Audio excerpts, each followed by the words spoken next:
Salam alaikum, chers élèves, ravi de vous retrouver et merci de me recevoir chez vous. Alors, au cours de la séance d'aujourd'hui, on va aborder le chapitre croissance de l'entreprise. Alors, on commence donc par la définition du concept croissance. Eh bien, une fois l'entreprise est bien installée sur son marché et qu'elle ressent que son positionnement commence à prendre de l'élan, eh bien, c'est le moment de penser à sa croissance. C'est-à-dire que l'entreprise va penser à instaurer un processus d'augmentation de sa taille. D'accord? C'est une évolution de la taille de l'entreprise, de ses dimensions, que ce soit en termes de produits fabriqués ou en termes de résultats obtenus. À ce niveau, il faut penser que cette croissance, bien sûr, va permettre à l'entreprise d'atteindre plusieurs objectifs, à savoir, premièrement, la réalisation des économies d'échelle, puisqu'à travers la croissance, l'entreprise va faire augmenter automatiquement sa capacité productive, donc la quantité augmente, les coûts fixes diminuent, et donc, automatiquement, l'entreprise va pouvoir atteindre ce qu'on appelle les économies d'échelle. Chose qui va lui permettre de baisser le prix de vente, d'accord, et d'être plus compétitive sur le marché. Deuxième objectif, c'est ce qu'on appelle l'effet de synergie.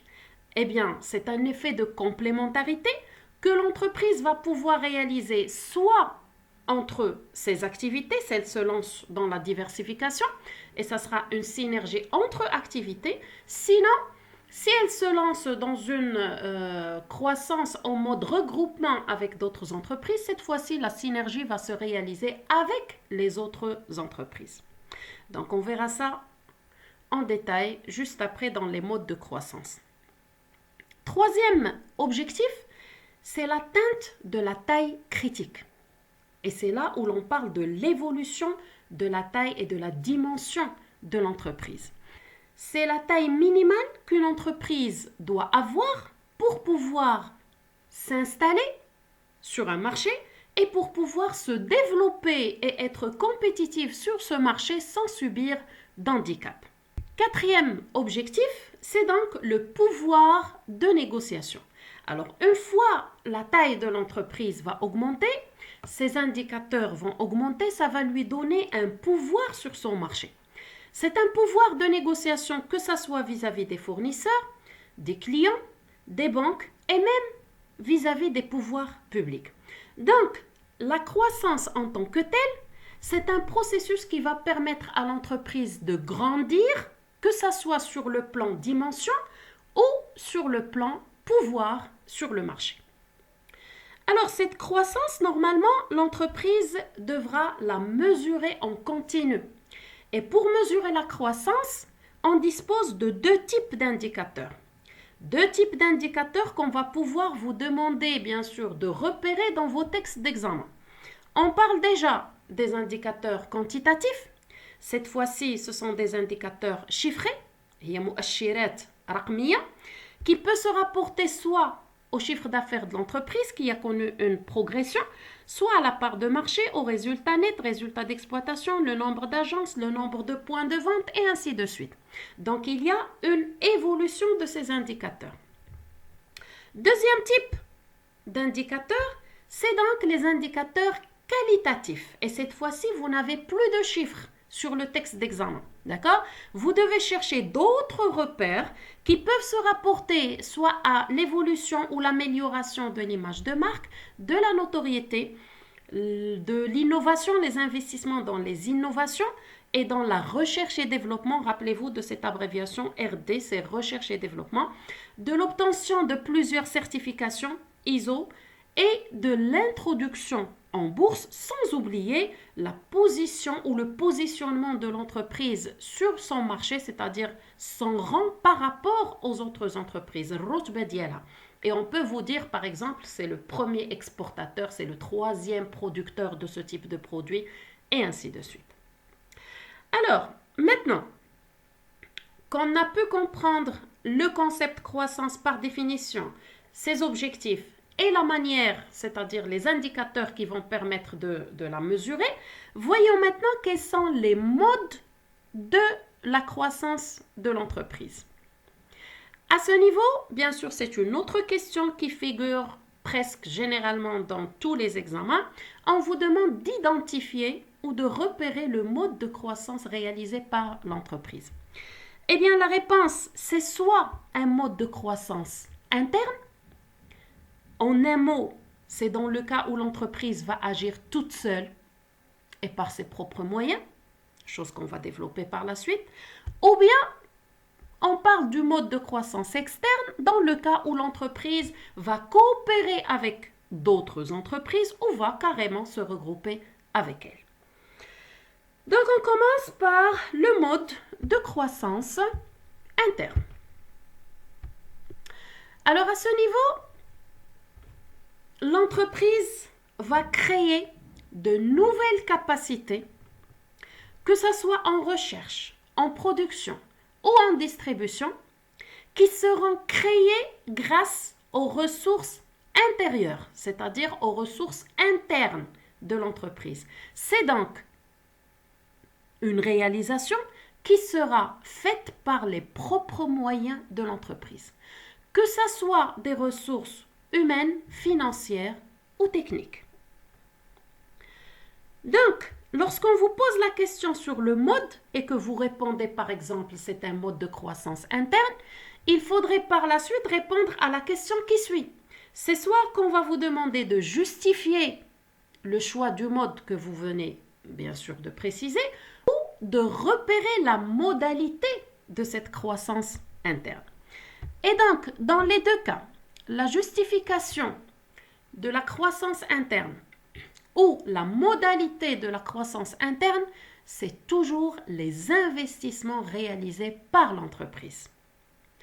L'entreprise, lorsqu'elle agit en mode interne, généralement, elle va investir par ses propres moyens. Elle va combattre par ses propres ressources. Alors, premièrement, l'entreprise peut réaliser des investissements corporels, investissements matériels.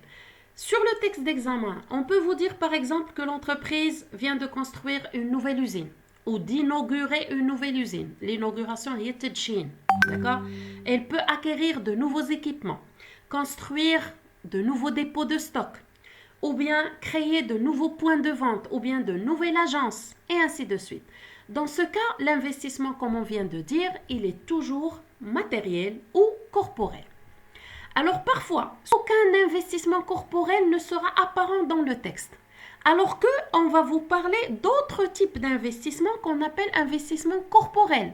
Et on vous dit que l'entreprise a investi dans l'innovation, dans la recherche et développement, dans l'obtention par exemple d'un brevet d'invention. Alors, ces investissements incorporels ou immatériels justifie toujours la croissance interne. Et c'est une modalité de la croissance interne. Alors j'espère que c'est compris pour les deux types d'investissements corporels et incorporels en tant que modalité ou de justification de la croissance interne. Maintenant, voyons voir quelles sont les différentes stratégies que l'entreprise peut adopter en mode interne.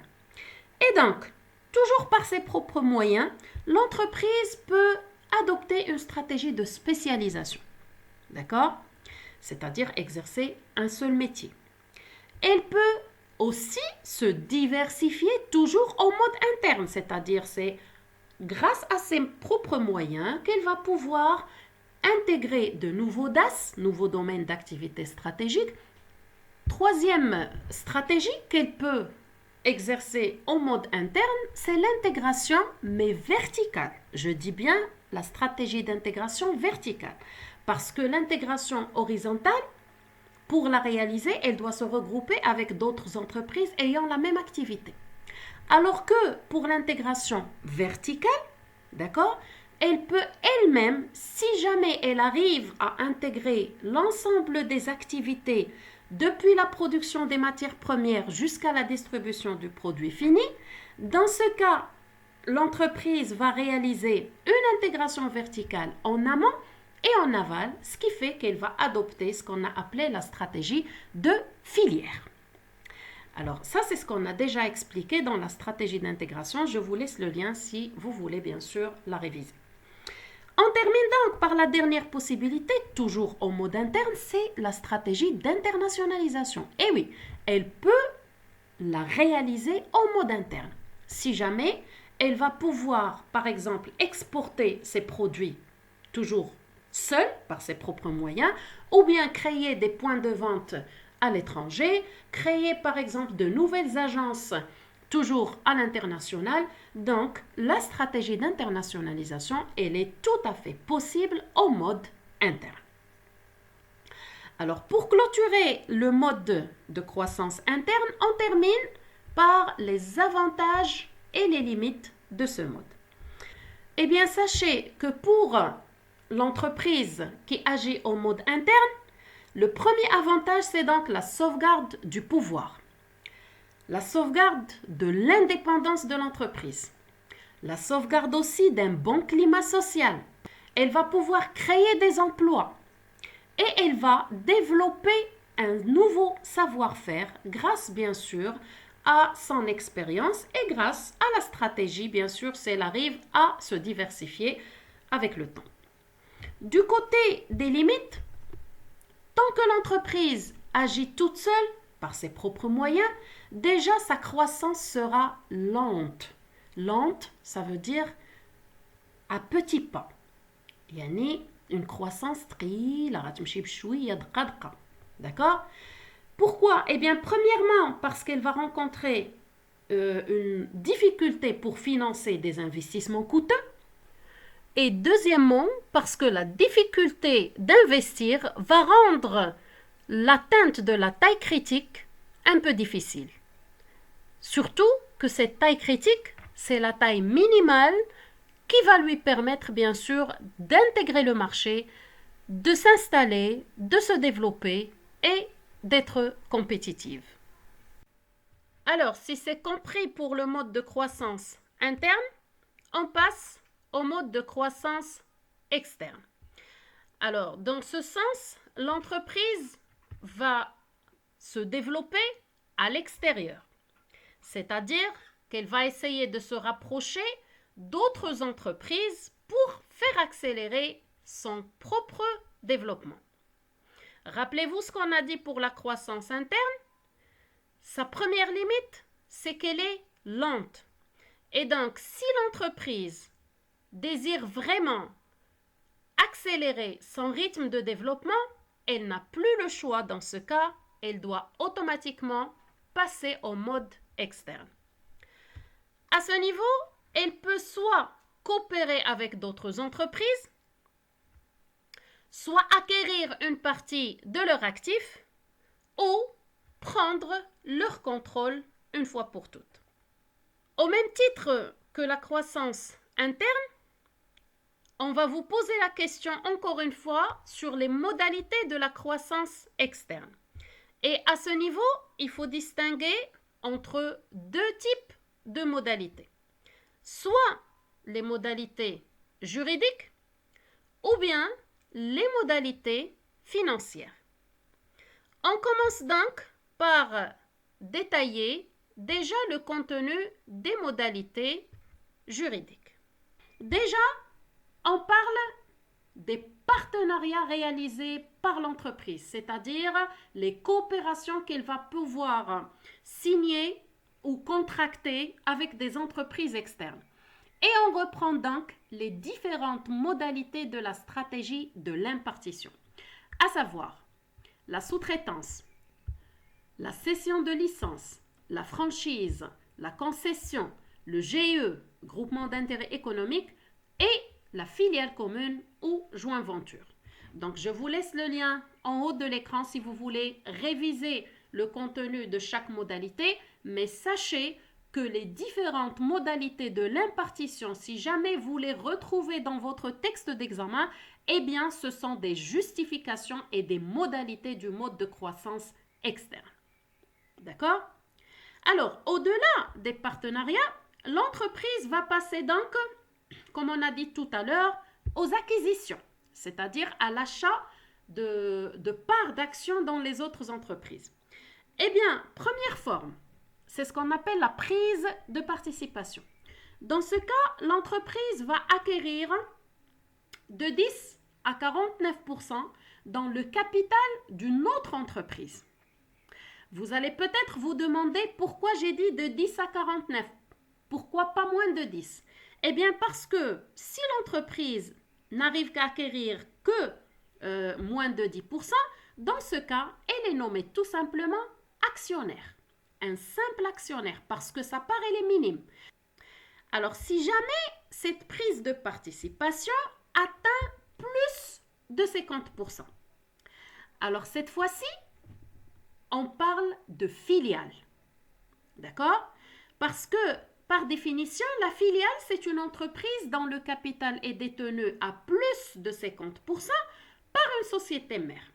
Donc, si j'achète plus de 50% dans une autre entreprise, eh bien, cette autre entreprise sera ma filiale et moi, je serai sa société mère. On peut dire également que la filiale est une prise de participation majoritaire. Alors maintenant, si cette acquisition dépasse les 50% pour atteindre 100%, c'est-à-dire que l'entreprise va acquérir carrément la totalité du capital de l'autre entreprise. Cette fois-ci, on parle d'absorption.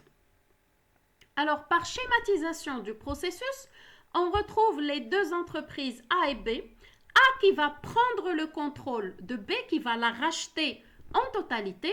Résultat, on retrouve sur le secteur d'activité que l'entreprise A, qui est l'entreprise absorbante, qui reprend la totalité des actifs et des passifs de B, qui est l'entreprise absorbée. Une fois B absorbé en totalité, eh bien tout simplement B disparaît. Alors, autre type de regroupement, cette fois-ci on parle de la fusion qui consiste en un regroupement et disparition de deux entreprises A et B, généralement de taille voisine et qui appartiennent au même secteur d'activité, pour donner naissance à une nouvelle entreprise C. Par schématisation, encore une fois, on retrouve A qui va se regrouper avec l'entreprise B pour donner naissance à une nouvelle entreprise C. C'est une nouvelle entité sur le secteur d'activité. Alors, après regroupement, qu'est-ce qui arrive? C'est que A et B vont carrément disparaître. Alors, on enchaîne maintenant sur la modalité de la scission. Cette fois-ci, les deux entreprises A et B vont se mettre d'accord pour se partager une autre entreprise, une troisième entreprise C. Et cette scission, ce partage, cette division va se faire à égalité. 50% chacune. Après partage, automatiquement, l'entreprise C disparaît. Le schéma fait apparaître donc l'entreprise A et B qui se sont mis d'accord pour partager l'entreprise C à égalité, 50% chacune. Une fois C est partagé entre les deux entreprises A et B, eh bien tout simplement, elle va disparaître. Dernière modalité juridique, c'est ce qu'on appelle l'apport partiel d'actifs. Dans ce cas, une entreprise A va transférer une partie de son capital à une autre entreprise B. Alors, cette entreprise B, à terme, que va-t-elle faire? Elle va tout simplement remettre à l'entreprise A des titres de propriété issus de l'augmentation de son capital. Schématisation. L'entreprise A, comme on vient de dire, elle va réaliser un transfert d'un pourcentage de son capital à l'entreprise B. B qui va voir son capital augmenter instantanément. Bien sûr, cette augmentation de capital, elle va rapporter, elle va générer un bénéfice supplémentaire. N'oubliez pas que A a une part dans ce bénéfice, puisqu'elle a une part dans le capital de B. Ce qui veut dire qu'à terme, B doit remettre à A des titres de propriété représentant d'une part sa part de capital et d'autre part sa part du bénéfice issu de l'augmentation du capital de B.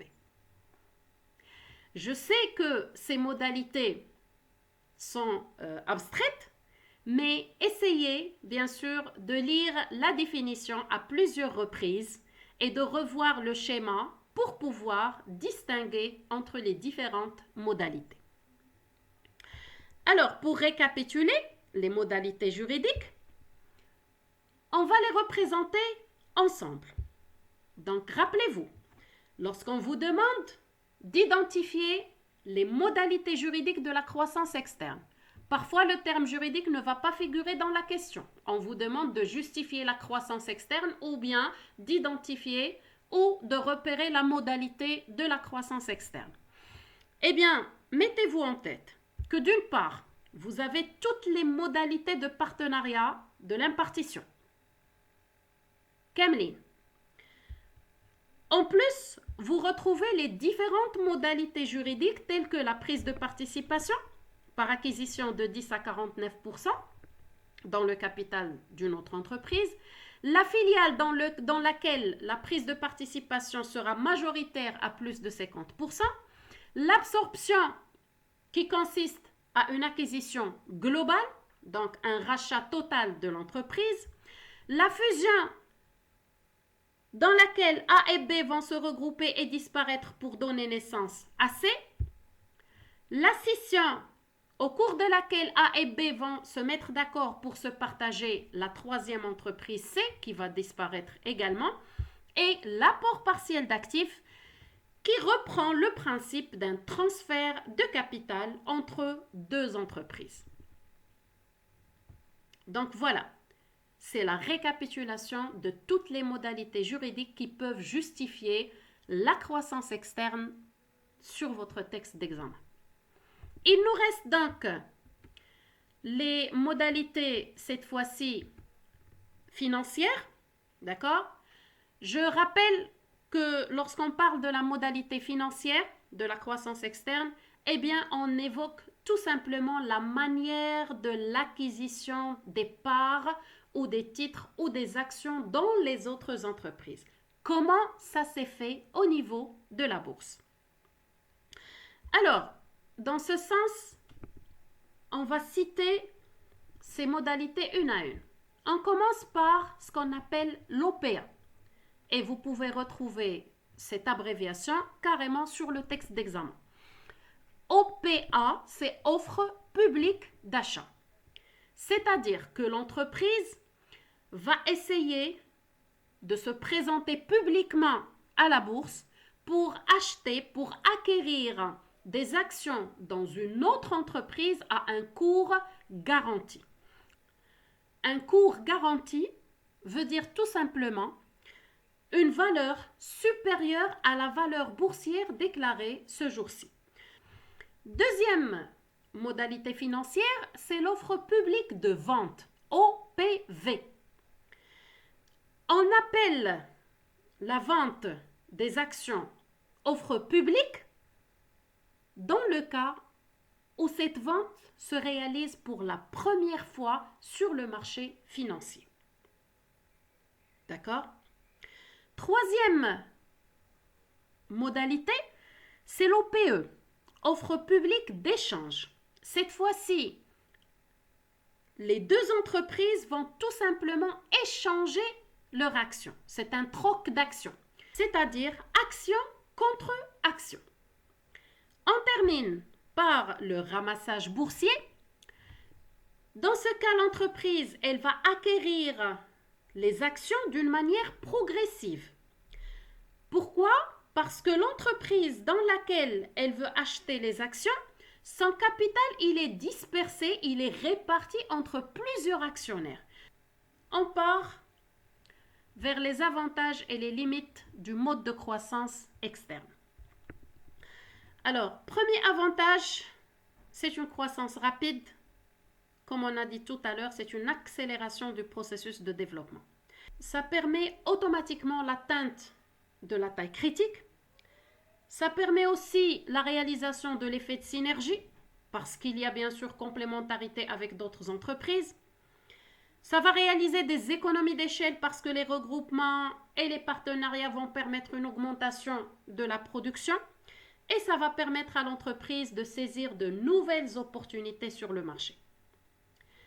Ça n'empêche qu'au niveau des limites, le coût des transactions sera élevé parce que surtout pour les regroupements, ce sont des acquisitions d'actions et bien sûr des rachats d'entreprises en totalité. Ça va faire perdre à l'entreprise son pouvoir et son indépendance parce qu'ils seront partagés avec d'autres entreprises. La gestion de l'entreprise sera un peu difficile parce qu'après regroupement, surtout, il faut réorganiser l'entreprise à zéro. Et ça peut risquer, bien sûr, des troubles de climat social vu qu'il y aurait un regroupement de plusieurs groupes de personnel dont l'intégration sera plus ou moins difficile. Si c'est compris, c'est donc la fin du chapitre croissance. Sur ce, j'espère que le contenu de la vidéo vous a été bénéfique. Soyez au rendez-vous pour les prochaines séances. D'ici là, دمتم في رعاية الله وإلى اللقاء.